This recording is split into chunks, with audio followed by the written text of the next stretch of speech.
Hi, Craig. Hey, Craig. Gregory. Hello, and welcome back to the paddock. Today we are talking all things Qatar Grand Prix predictions.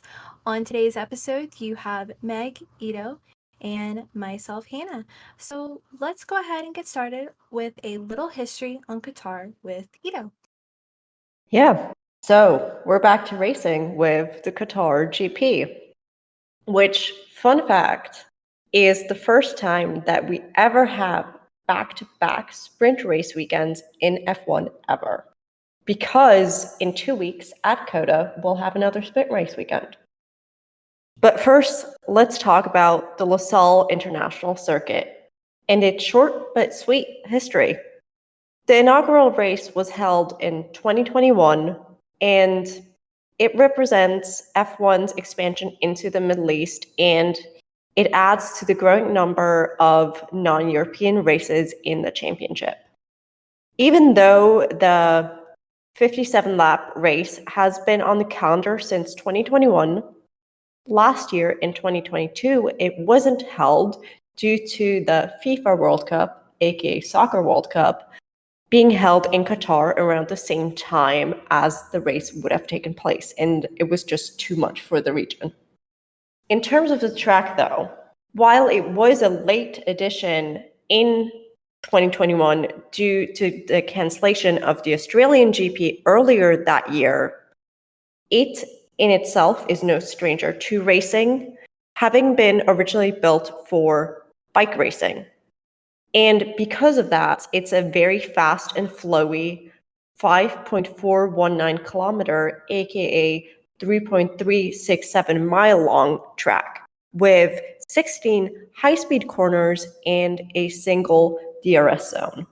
Overall, it can be said that it's similar to Silverstone and Suzuka, though tire degradation will likely be very different to the two aforementioned tracks if 2021 is anything to go by, as that was a very chaotic race when it comes to tire strategy due to a variety of factors such as weather and track surface. And while I don't expect the race as a whole to be a truly pearl-clutchingly exciting race as 2021 was, simply for the fact that the championship is not as tight this year, I still expect some good racing because high speed means overtakes, potential for collisions, etc. But before we talk about what we think will happen this weekend, let's take a look back at 2021.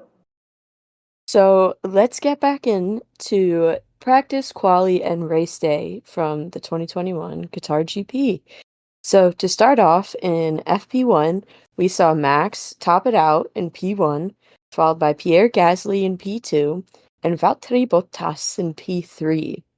And then in the next practice session in FP2, we saw Valtteri take over this time and finish out in P1. We saw Pierre Gasly in P2 yet again, and then we saw Max Verstappen in P3. And in FP3, Valtteri Bottas topped it off again in P1, with now Lewis Hamilton coming in out of nowhere to finish in P2, and then Max Verstappen finishing up again in P3 to round out the practice sessions for that weekend. So now let's get into quali.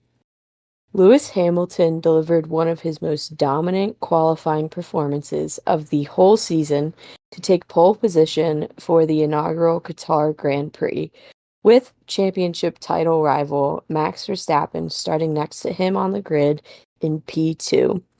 Valtteri Bottas qualified third, ahead of Pierre Gasly, who ended up running wide at the second-to-last corner, causing him to ultimately shatter and destroy his front wing, leading to a puncture.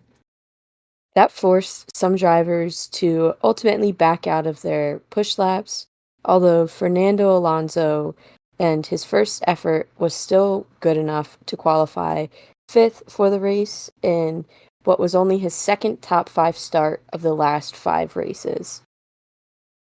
Lando Norris managed to put his McLaren in P6, which gave them the edge in a very close P3 title fight in the Constructors' Championship with Ferrari, although Carlos Sainz was able to qualify only just one place behind Lando, as he outqualified his teammate Charles Leclerc for the 3rd race in a row. Yuki Tsunoda qualified 8th, putting both AlphaTauris in the top 10 for the 4th time in 5 races. Esteban Ocon qualified 9th, and Sebastian Vettel rounded out the top 10, just barely edging it out over Sergio Perez. Now onto race day with Hanna. So, even before the Qatar Grand Prix had got underway, there was some drama off the track as Max Verstappen was dropped from P2 to P7 on the grid, and Valtteri Bottas from P3 to P6 for a failure to respect yellow flags in qualifying. And Max Verstappen was ended up penalized double and only penalized once for Bottas. But once the race fully started out in the front of the grid, Hamilton and Verstappen quickly settled into a race of their own, it seemed like. Latifi retired on lap 55 with the virtual safety car called out. Verstappen ended up taking the opportunity to drive into the pits for softs. Perhaps Red Bull was hoping the move would spook Mercedes or something with their strategy call. But there was no such luck, as Hamilton swept across the line to secure back-to-back wins, seeming to have been quite simply untouchable all evening. But Hamilton was able to control the pace at the front of the field in a indomitable lights to flag win. Like, you started the race in P1, you ended the race in P1, like, you were untouchable, there was no overtakes, there was that man dominated. And his second in a row after Brazil. But Hamilton was quite impressive. So was Verstappen, though, who was originally in P2 and dropped to 7th on the grid for failing to respect the yellow flag. Even after that, though, Verstappen seemed to shrug it off. You could see in the interviews, he just seemed to shrug it off and was like, I got this, for the disappointment, and jumped up to P4 at the start and quickly making his way up to P2 before following Hamilton very closely home. Meanwhile, there was joy down at Alpine, though, as Alonso returned to the podium for the first time since the 2014 Hungarian Grand Prix, which was amazing execution, and he drove very aggressive, and even survived late race pressure that he was receiving from Red Bull's Sergio Perez, and he ended up taking 3rd, while Sergio, aka Checo, ended up in 4th, which was a decent recovery considered he even started in P11. While he finished ahead of Alpine's Esteban Ocon in P5, and Lance Stroll rounded out taking P6 for Aston Martin. Overall, very good race. And now on to some of our predictions of now what we think the upcoming Qatar Grand Prix is going to be. Okay, so as I mentioned earlier, it's a sprint weekend. So let's get into Mike Dice's sprint predictions first, and then get on with the race. So, sprint. Liam Lawson wins. I mean, I know technically he isn't a rookie due to him being a substitute, but could that potential win still give him Rookie of the Year? Inquiring minds want to know. What are the rules on that one? P2, Lando. Another P2? Very nice, though I do hope he can convert it into a win come race. P3, Max. Not surprising, Though, as usual, intrigued that he isn't on the top step. But either way, it would be enough for the World Drivers' Championship because he only needs P6 in the sprint to clinch that one. So I hope he's not too hungover on Sunday from celebrating on Saturday night. As for the rest of the points, we have P4 Nico, P5 Charles, P6 George, P7 Fernando, and P8 Oscar. Now, for the main event, the race on Sunday, the one thing that we truly care about. P1 George. Second win for George after Brazil last year, very nice, and good recovery for Mercedes. P2 Esteban. Esteban on the podium again? Yes, please. We need a Monaco Esti Besti on the podium repeat. P3 Pierre. An Alpine 2-3? What are they feeding those boys? The remaining points shake out in a somewhat believable fashion of P4 Lewis, P5 Joe, P6 Max, P7 Nico, P8 Yuki, P9 Lando, P10 Lance. So I will probably stick to the nature of typically who I want to win, and that's ultimately going to be my Ferrari and McLaren boys. I don't typically do dice or crystal balls like I've said before, but I will say last time I did make predictions and they did come true somewhat in Singapore.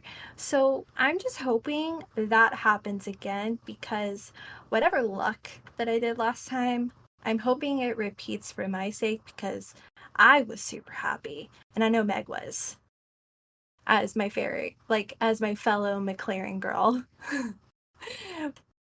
So I'm just going to go ahead and dive right into it. So for race and sprint, I'm kind of going to combine them as like just who the top three I would love and don't really care what order. Just want them up there, to be honest with you. So Lando Norris, Charles Leclerc, Carlos Sainz. Lando, would love for you to be P1. You deserve it. It's about time.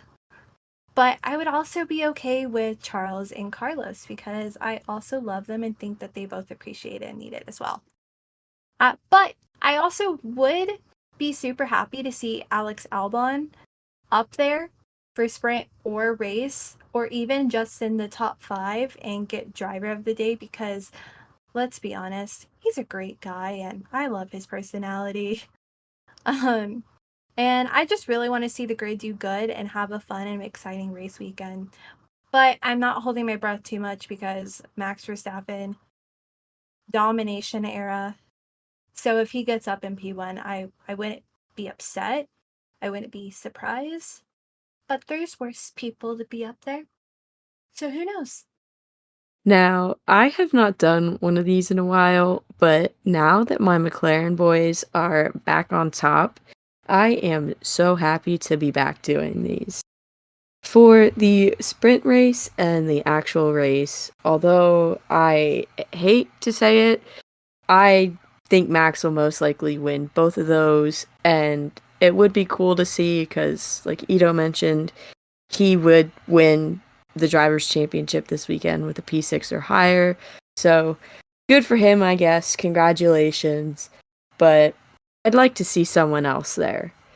And unless they can put some sort of like nitrous boost on the McLaren where they can push a button and like gain a lot of speed like in the movies, I just don't see anything changing, unfortunately.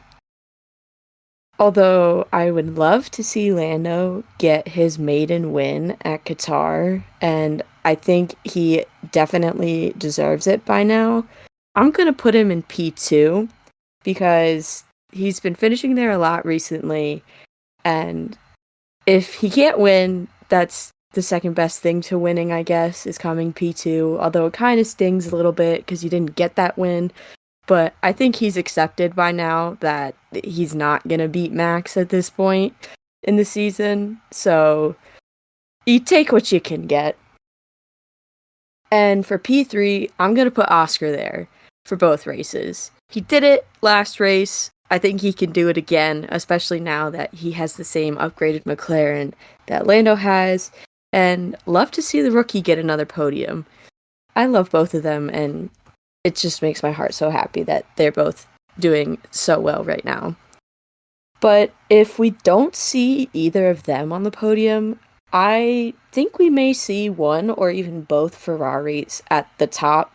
Although McLaren is still proving to be just slightly faster than Ferraris, I wouldn't doubt anything that we could or couldn't see Charles or Carlos up there, especially since Carlos just got a win recently.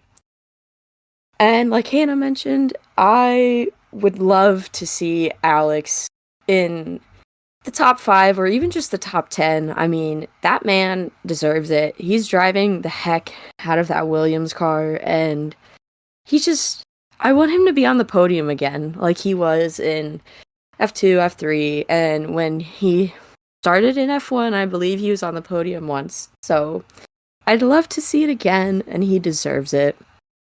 And is this the weekend we finally see a point score from Logie Bear?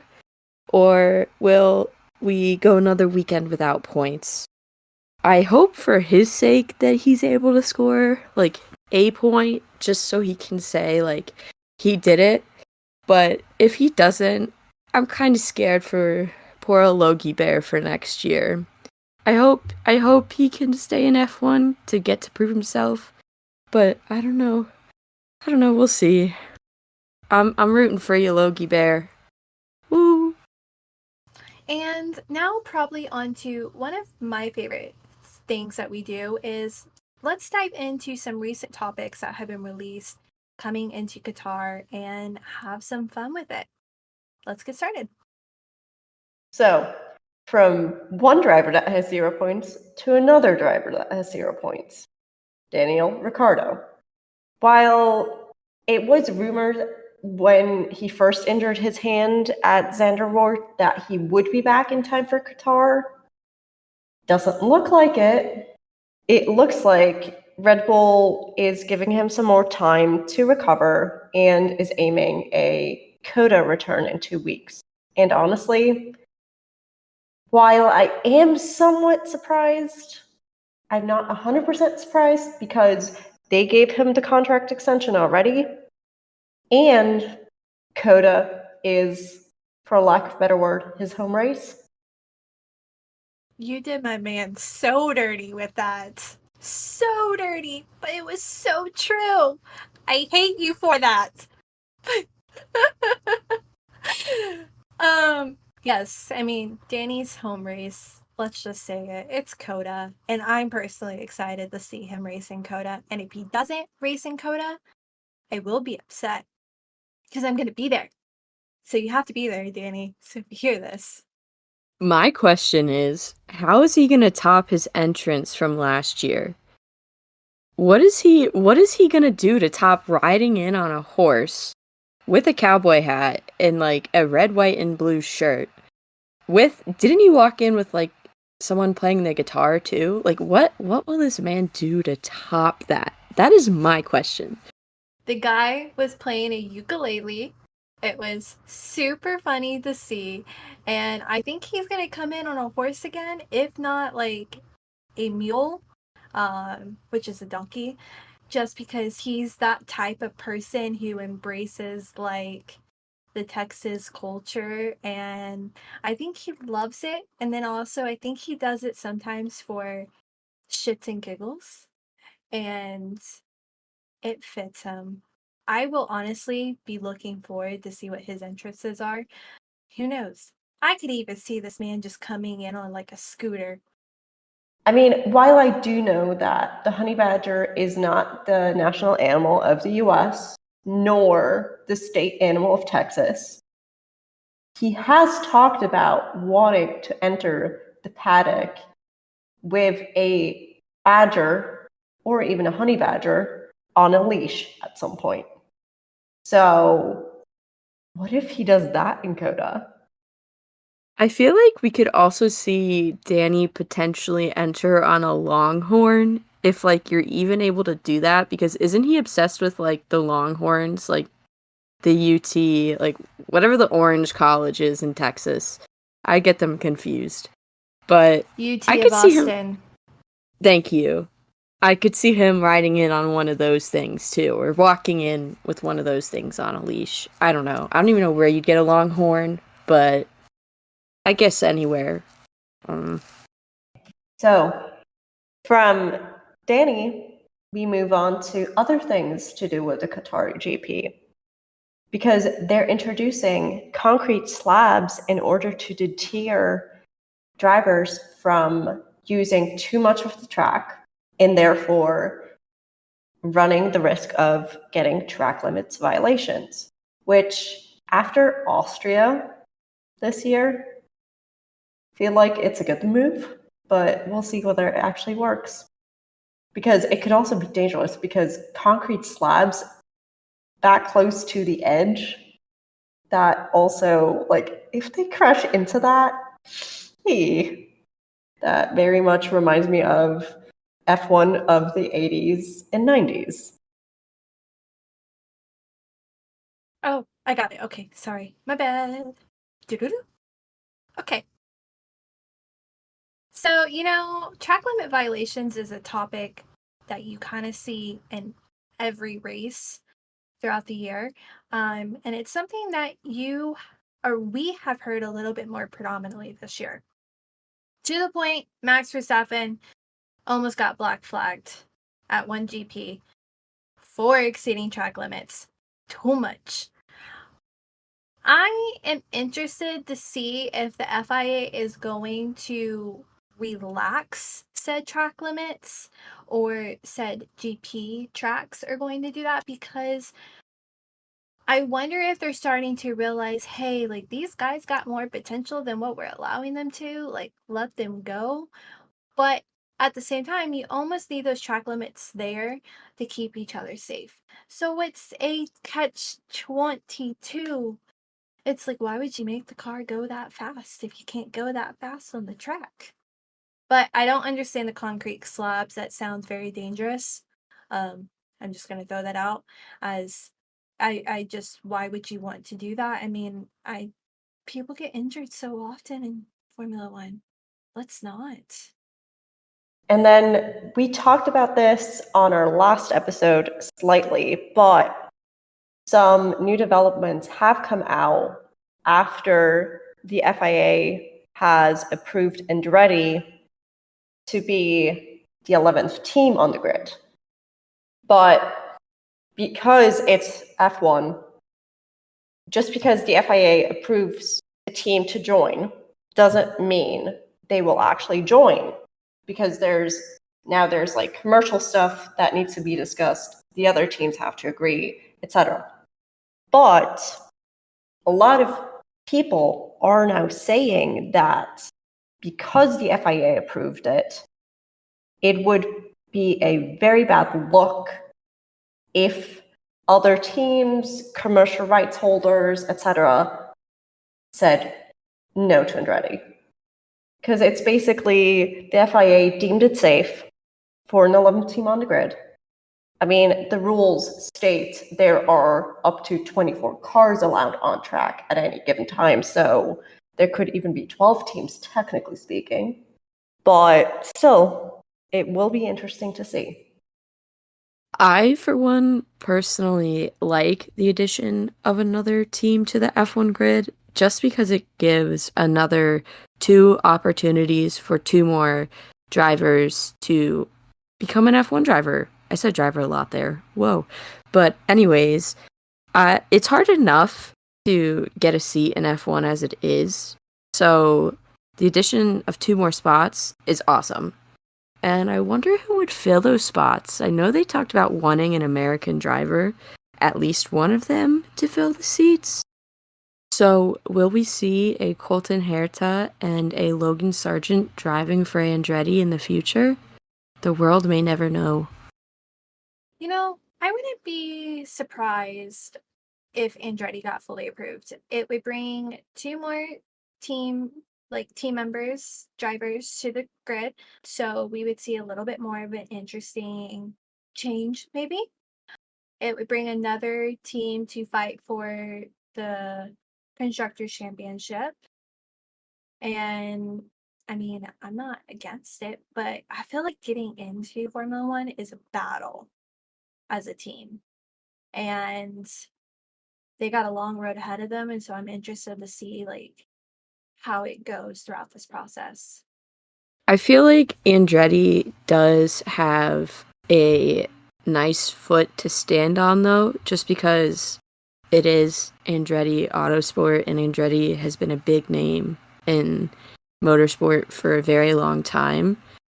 So I feel like they have the resources and everything to kind of push themselves into F1.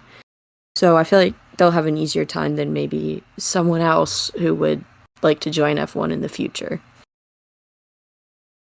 I don't even really think Andretti will be the problem if it doesn't pan out. I feel like the other teams will be the problem because for the Constructors' Championship, the pot of money that gets that that's split between all the teams, if another team gets added to that pot, the slices of, say, the amount of money P2, P6, P8, etc. get smaller. And I don't think the existing teams want that. But that's me. I will say, a lot of times when you bring a new team on or when you have an adjustment of a rolling, a lot of times those financials get looked at and reevaluated. And I mean, give the FIA just another excuse to write a handbook and a new regulation for everybody to read. So, I mean, who knows? I think as we get closer to it becoming official, we'll get more of a clearer vision of what that looks like for next year and or years to come with the new team. And now, probably moving on to my favorite part of our episodes, the pre outro. And today is going to kind of be a moment of the Grand Prix. So, since the race has only happened once, I thought I'd do a driver quote from the 2021 GP with Kimi Räikkönen. So he'd said after the race, I was surprised by the overtakes we could do. In the end, it was an entertaining race. I didn't expect much at the beginning, perhaps to be able to race with some people as the car was pretty much the same as yesterday. But we had a good start, and then things kept improving as the race went on. I had some good battles, and by the end, we were catching up to even the McLarens and AlphaTauris ahead. I think we got everything we could do out of this race, and a lot of the other quotes that I read from the Grand Prix, a lot of people said that they were very intrigued by Qatar, by the track and what it could do and the potential of it. So I'm interested to see now that we're back at this Grand Prix at this racetrack again, what will they bring out of the cars, and will we see a little bit of a change and a mix up and some fun, exciting overtakes or whatnot? We shall see. But on that note, we have another race, another predictions episode in the books. Let us know what you are most looking forward to in Qatar on our socials. Everywhere we are Paddock Girls Podcast, except on Twitter. There you can find us on Paddock Girls Pod. Also, don't forget to rate, review, and share the podcast wherever you listen to, like Apple, Spotify, any of your preferred ones. Thank you for joining us in the paddock today. See you at the next race. Bye, Craig. See you, Craig. Peace out, Craig.